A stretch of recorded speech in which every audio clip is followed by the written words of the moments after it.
Coming up on Politicat, we take a look at newly released texts between former NU President Michael Schill and Evanston Mayor Daniel Biss during the 2024 encampment on Deering Meadow. And community members reflect on the 4-year anniversary of the Russia-Ukraine war. Plus, we take a deep dive into the upcoming local and statewide elections. All that and more tonight on Politicat. It's your politics right now.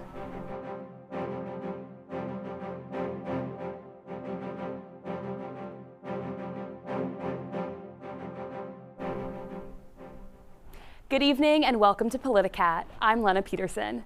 And I'm Gabriela Ambudher-Medallo. Last month, a congressional committee released documents with information detailing how local officials handled the pro-Palestinian encampment at Northwestern in the spring of 2024. Our Victoria Ryan read the documents and has the story. On January 28th, Congressman Tim Walberg of Michigan sent a letter to Evanston Mayor Daniel Biss requesting a meeting. This coming after Congress released text messages between Biss and former Northwestern President Michael Schill about the pro-Palestinian encampment on Deering Meadow. Walberg is the chair of the House Committee on Education and the Workforce, the same committee that President Schill testified before in May of 2024, defending his decision to negotiate with organizers rather than send in police. By engaging students with dialogue instead of force, we modeled the behavior we want to apply going forward. The text messages tell a different story. Despite defending the negotiation, Schill and other university administrators actually urged Biss to send in Evanston police. Schill's original plan was to, quote, arrest and put on probation these demonstrators at 7 a.m. on the second day of the encampment.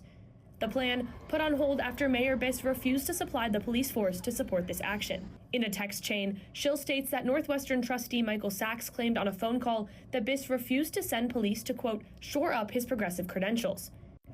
This is the exact wording used in Representative Walberg's letter.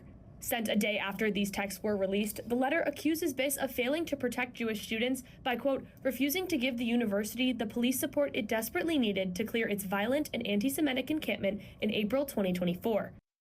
Biss initially responded with a statement saying the letter is a, quote, baseless political attack. He sent a response letter to Walberg just yesterday, saying EPD did not see the protest as a threat to public safety and worried that clearing the encampment would only escalate tensions and increase risk. It's unclear what the next steps are, but the letter requested a briefing from Biss on what it calls, quote, local law enforcement coordination when it comes to anti-Semitic activity on college campuses in Evanston. Victoria Ryan, Northwestern News Network.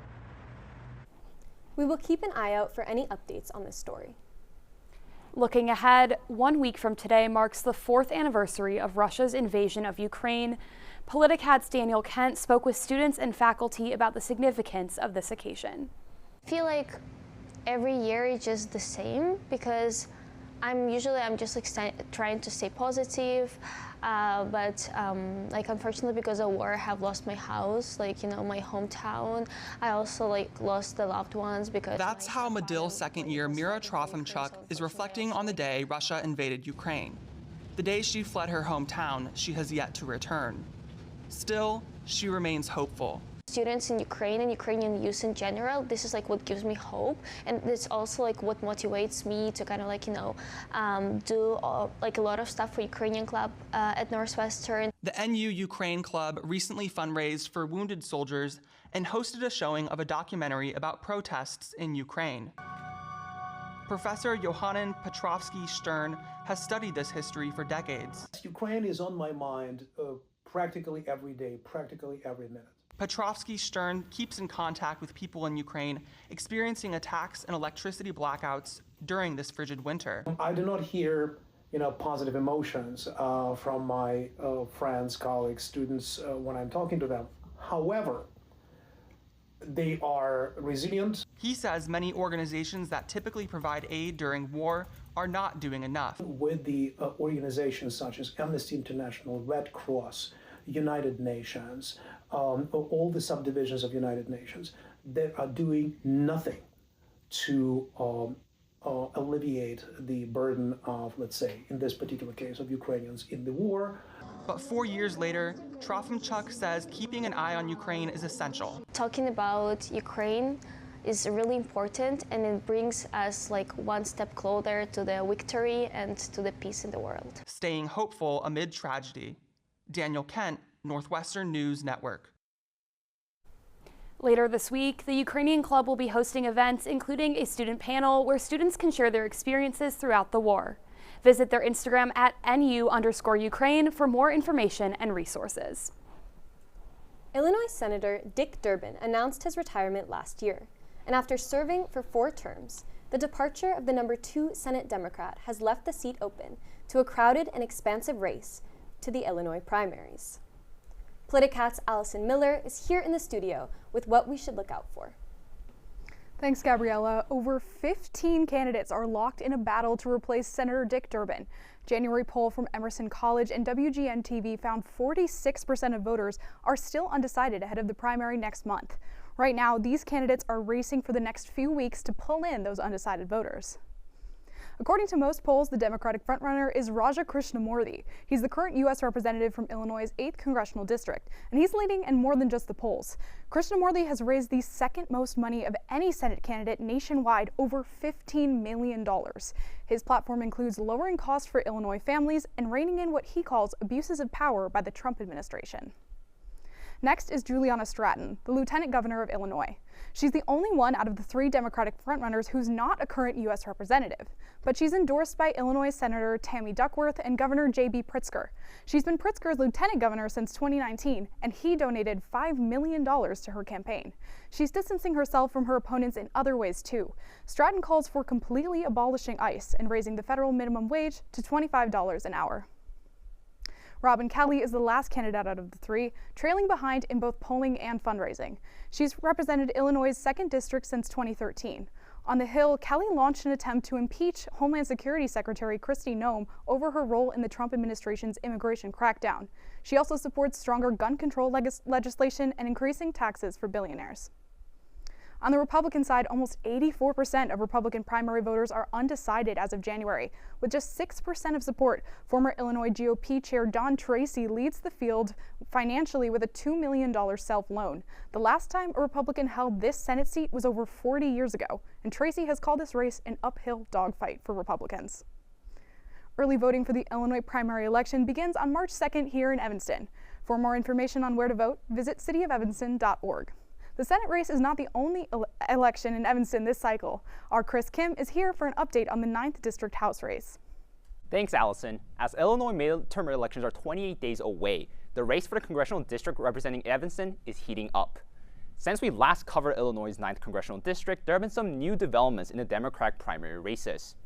A new poll from Impact Research on February 12th shows Evanston Mayor Daniel Biss as the frontrunner in the Democratic primary. The poll showed Illinois State Senator Laura Fine and journalist and influencer Kat Abu-Ghazaleh trailing behind with similar levels of support.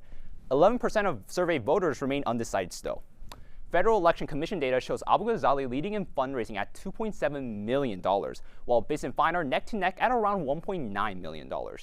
See, Fine has faced criticism from Biss and Abu-Ghazaleh for accepting donations from the American Israel Public Affairs Committee, or AIPAC, the U.S.'s largest pro-Israel lobbying group.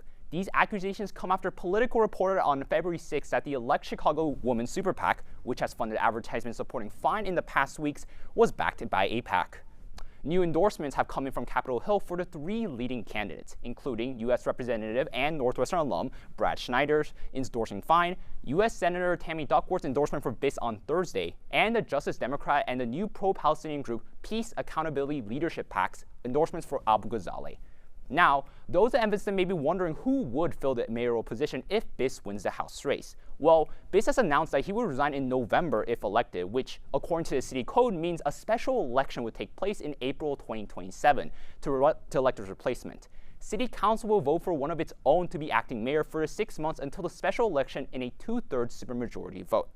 While Biss seems to be currently in the lead, it will be ultimately up to voters to decide who's in the congressional seat on March 17th. Thanks, Chris. We will continue to bring updates as the primary election approaches. And when we come back, a closer look at Evanston City Council's Envision Evanston 2045 plan, which passed last week.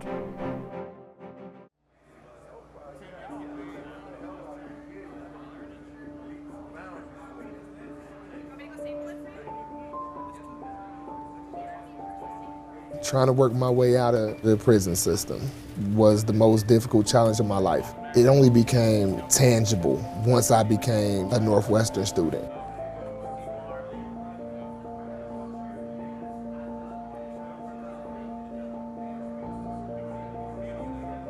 One, two, three, four.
My relationship with Giannis is unique. We're from the same country, we're from the same city. Being a Northwestern alum, I think, has tremendous advantages in the sports industry. To me, that community, it's been with me for 20 plus years.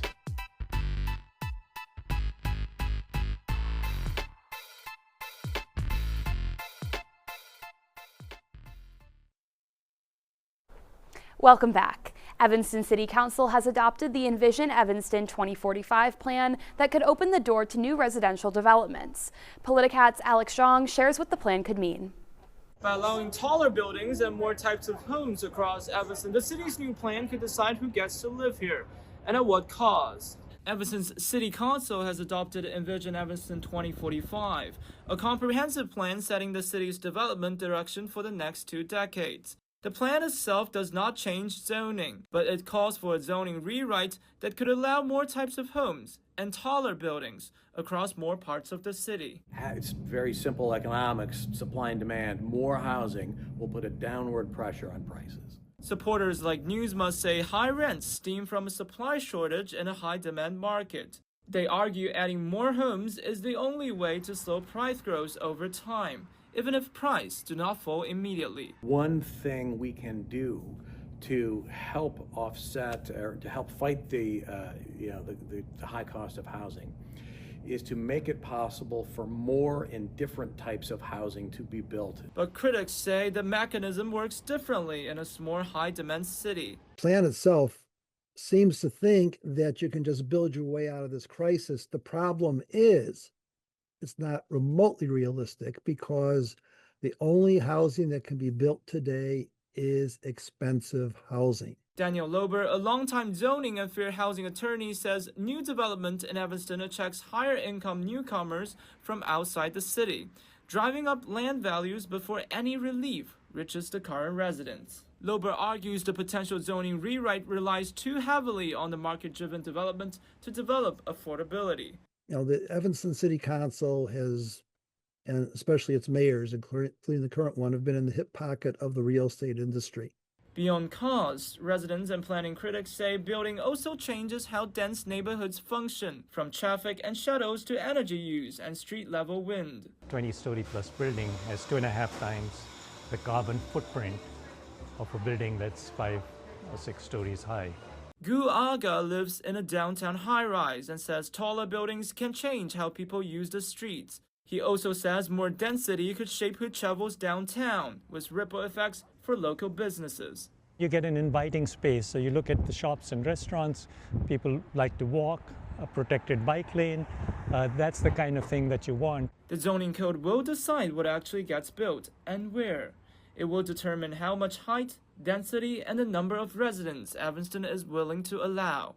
Alex Strong, Northwestern News Network. City officials say the zoning rewrite will include public hearings before any rules take effect. Talks about press freedoms are circulating after 2 journalists were arrested while covering a protest in Minnesota. Supporters say they were doing their jobs. Federal prosecutors say they went too far. Politicat's Jordan Jones has more. Former CNN anchor Don Lemon and independent journalist Georgia Ford were recently arrested after covering a protest against U.S. Immigration and Customs Enforcement at a church in St. Paul, Minnesota. Both said they were there as journalists documenting what was happening. Federal prosecutors, however, argue they weren't just reporting, saying the protest disrupted a religious service, which are both protected under federal law. Lemon and Ford have pleaded not guilty. So the big question is, does arresting journalists for covering a protest threaten the First Amendment? The First Amendment protects freedom of press. That protection doesn't just apply to reporters at major networks, it also applies to independent journalists. Press freedom organizations argue that arresting reporters while they're documenting protests creates a chilling effect. If journalists fear arrest, they may hesitate to cover controversial events. At the same time, the federal government argues that if a reporter crosses the line from observing to participating, they can be held legally accountable like anyone else. This case now comes down to one key issue. Were these journalists reporting or participating? The outcome could shape how far First Amendment protections extend, especially for independent and Black journalists covering government actions like ICE enforcement. How this story plays out has major implications for the future of press freedom in America. Northwestern brought 9 students to the 2025 United Nations Climate Change Conference, or COP30, in November 2025. The students spent the quarter before preparing a research proposal about the roles of societal values in environmental negotiations. Then, at the conference, they interviewed participants and sat in on different sessions. Each student presented their own research and answered questions from the audience at the Buffett Institute on February 3rd. Student findings included how country history prevented open conversation, how science was used as a tool to push certain narratives, and the representation of Latin America and indigenous people in environmental issues. Students said it was difficult to fully capture the depth of the issues. We did as much research as we could, prepped by, figuring out how to navigate the app and the website and figuring out what meetings we wanted to go to, reading through as many documents that we could. But really, the best thing for us was just to be there and to attend COP and, learn from what we could. For those who are interested in attending next year, students can apply to the class in fall 2026. More information will be announced in the spring, or students can reach out to professor and trip coordinator Isa Ding. And finally, the documentary, Melania, produced by Amazon, premiered globally January 30th. Our Sylvie Slotkin is in studio to break down the film's critical moments. Thanks, Gabriella. I saw the documentary in theaters with our executive producer, Zoe Singer, about a week ago, and I left with more questions than answers. The entire documentary captured the First Lady's last 20 days as a civilian before President Donald Trump's second inauguration. The first 30 minutes featured scenes from meetings Mrs. Trump had with her designer, party planner, and decorator. Although there were a few compelling moments, like the First Lady's meeting with survivor of the Hamas attack on October 7, 2023, Aviva Siegel, and her touching moments honoring the memory of her mom, the overall tone of the documentary was very scripted and did not reveal much about Mrs. Trump. A sentiment repeated both by the First Lady and President was that she wanted to redefine the role of a First Lady. That said, the documentary depicted Melania Trump filling the exact role a First Lady typically fills. Melania Trump did have one standout comment. She said, "In the end, no matter where we come from, we are bound by the same humanity." While the documentary did better than expected in the box office, opening week grossing $7.2 million domestically, it faced a 67% drop in its second week compared to a budget of over $75 million. Overall, not much was revealed in the recent Melania Trump documentary, especially not in the inauguration scene, where the First Lady's face was shielded by one of her iconic hats. Thanks, Sylvie. The documentary is expected to be streaming on Prime Video later this month. And thank you for joining us for tonight's edition of Politicat. I'm Gabriella Ambudher-Medalliu.